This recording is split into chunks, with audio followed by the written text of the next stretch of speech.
Welcome to the Your Pennsylvania Ancestors podcast.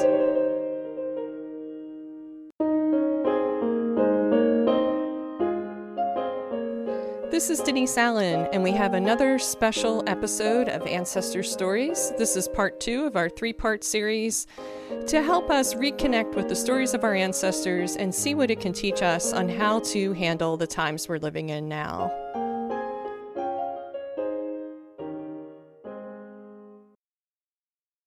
In this episode of the Your Pennsylvania Ancestors podcast, we hear the life story of an Irish mother and immigrant from Julie Medlock Flake of Heart Genealogy.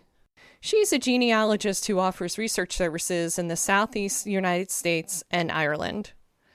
Then I'm going to share about the 14 Days of Journaling project that I launched last week, and also ways that you can find journals and letters of your ancestors. And now, here's Julie. Julie, I wanted to welcome you to the podcast and for being so brave and just open to share your family's story during this completely topsy-turvy time we're living in with the pandemic. So could you please introduce yourself to the folks listening and tell us, who you are, what got you interested in genealogy? Sure, and I'm happy to be here. My name is Julie Medlock Flake. I'm from the Washington, D.C. area. I live on the Virginia side, in the Virginia suburbs. And I think I've just always genealogy has kind of just been part of our family culture for as long as I can remember. And I remember looking at old pictures as a child and just really feeling a connection with certain ancestors. But just over the last 5 years, I've really dove in deep and gotten more and more obsessed really with it. I have a background in library science, so I spent several years as a researcher. I'm jealous of your library science background. That must really come in handy when researching, because we spend a lot of time when we get obsessed with our ancestors. We're just really curious. I mean, I think for everything I find, I have like 5 more questions. And you really spend a lot of time in archives and going, really unusual places. So what did you discover in your research with ancestors that's really informed you during this time? I have a pair of ancestors. Their names are James Bones and Mary Adams. And they were from Ireland. And because of James's involvement in the 1798 rebellion against the English government, they had to leave a few years later because things weren't quite working out for them in Ireland. So Mary had to leave behind 4 sisters and her mother, and she took 9 children across the ocean. One that was just maybe 6 months to a year old, and they came to South Carolina, where James's family had already come to settle, and they lived there for a long time, and they were able to establish a pretty good life here. But Mary seemed to continue to have trials, but she worked really hard to overcome those trials. One of the trials was that she had breast cancer, and that she had the tumor removed in 1822. I can't even imagine having surgery in 1822. And so in this letter that she writes to her sister back in Ireland, she describes the procedure and what the tumor looked like, and how it had saved her life. And she went on to live another 13 years after that. Just previous to that surgery, she had lost one of her sons who had died. In that letter, she says that his blessings have been peculiarly great to me and mine. And I just think that's such a wonderful attitude to have, that even in the face of trials, that you can still recognize your blessings.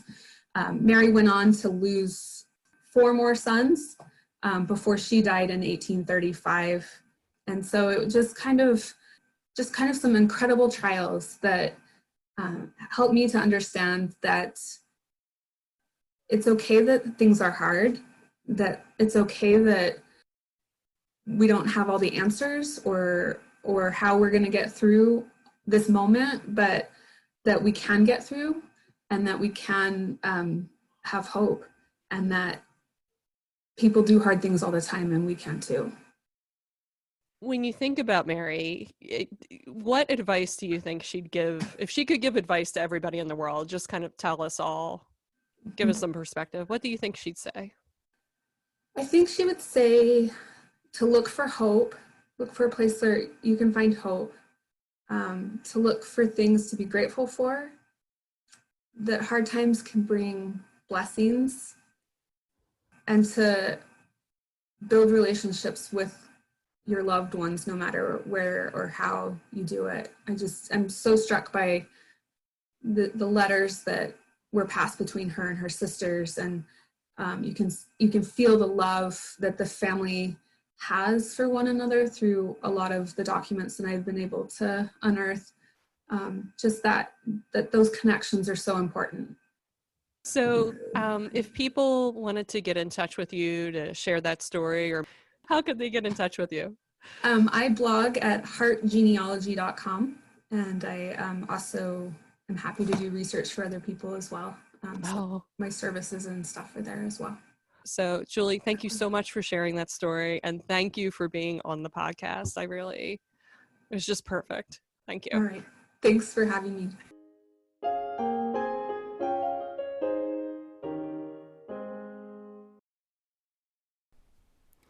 Julie's ancestor story, uncovered through letters, is really special. I hope it gives you a new perspective and newfound strength like it did for me. We are living through historic times, and I've been encouraging people to journal their daily lives and thoughts and feelings. To help with this, I've written a guide called 14 Days of Journaling. Let's capture what it's been like these past months for our family, our friends, and our neighbors. If you're interested in the guide, go to paancestors.com. Put in your email address. I'll never use it for anything else other than to send you this guide. And you can get that along with some writing prompts and get started to journal your experiences.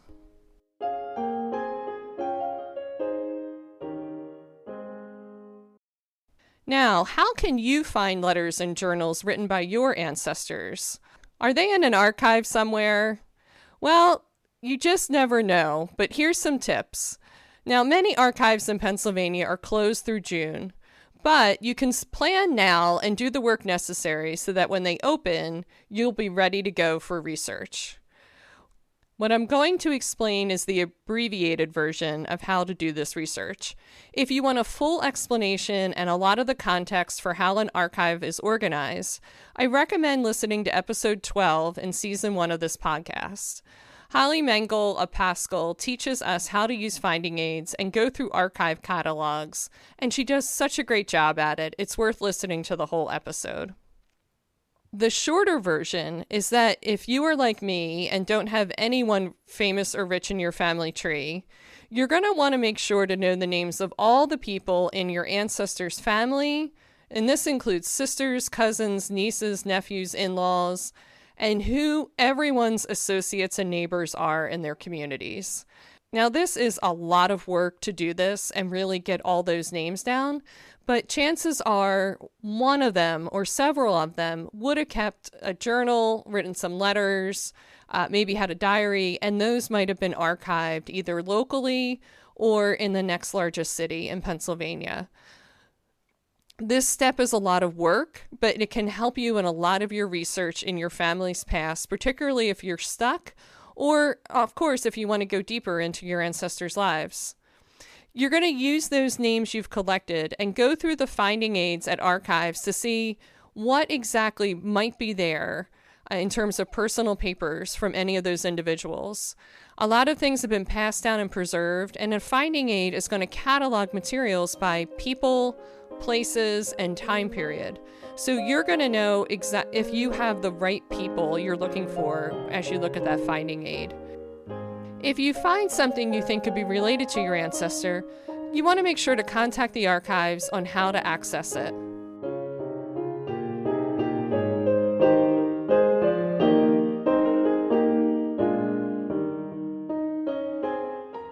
I I hope that helps you find something special in your ancestor. Join me next week for part 3 of our 3-part series with a new story, some more tips, and a wrap-up to our 14 days of journaling. This is Denise Allen of PAAncestors.com. You can reach me through my website, PAAncestors.com, where you're going to find links to my newsletter as well as my social media. And I really appreciate you listening. I wish continued health and safety for your friends, family, and community. Thank you.